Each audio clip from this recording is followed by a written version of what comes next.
after him. They were bent on beholding miracles and wonders, and they were not to be disappointed.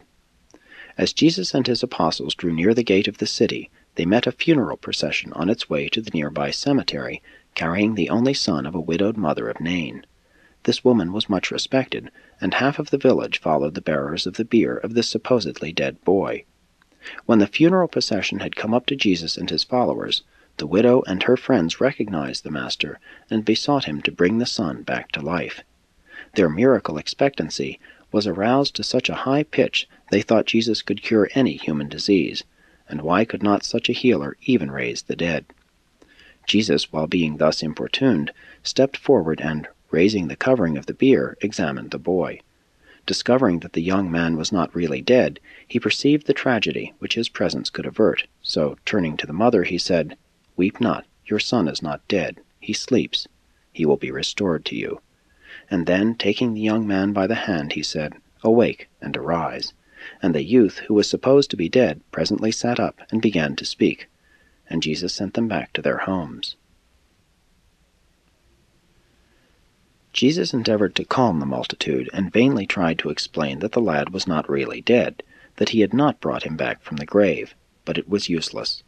The multitude which followed him and the whole village of Nain were aroused to the highest pitch of emotional frenzy. Fear seized many, panic others, while still others fell to praying and wailing over their sins. And it was not until long after nightfall that the clamoring multitude could be dispersed.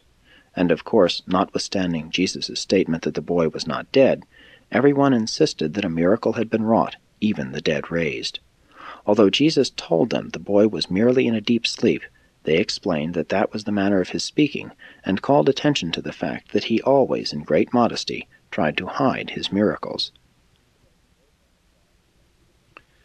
So the word went abroad throughout Galilee and into Judea that Jesus had raised the widow's son from the dead, and many who heard this report believed it.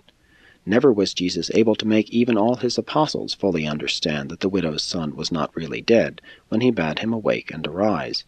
But he did impress them sufficiently to keep it out of all subsequent records except that of Luke, who recorded it as the episode had been related to him. And again was Jesus so besieged as a physician that he departed early the next day for Endor. 7. At Endor. At Endor, Jesus escaped for a few days from the clamoring multitudes in quest of physical healing. During their sojourn at this place, the Master recounted for the instruction of the apostles the story of King Saul and the witch of Endor. Jesus plainly told his apostles that the stray and rebellious midwayers, who had oftentimes impersonated the supposed spirits of the dead, would soon be brought under control so that they could no more do these strange things. He told his followers that, after he returned to the Father, and after they had poured out their Spirit upon all flesh, no more could such semi-spirit beings, so-called unclean spirits, possess the feeble and evil-minded among mortals. Jesus further explained to his apostles that the spirits of departed human beings do not come back to the world of their origin to communicate with their living fellows.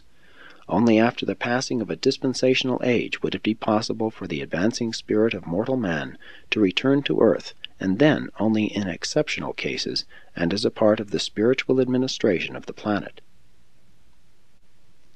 When they had rested 2 days, Jesus said to his apostles, "On the morrow let us return to Capernaum to tarry and teach while the countryside quiets down."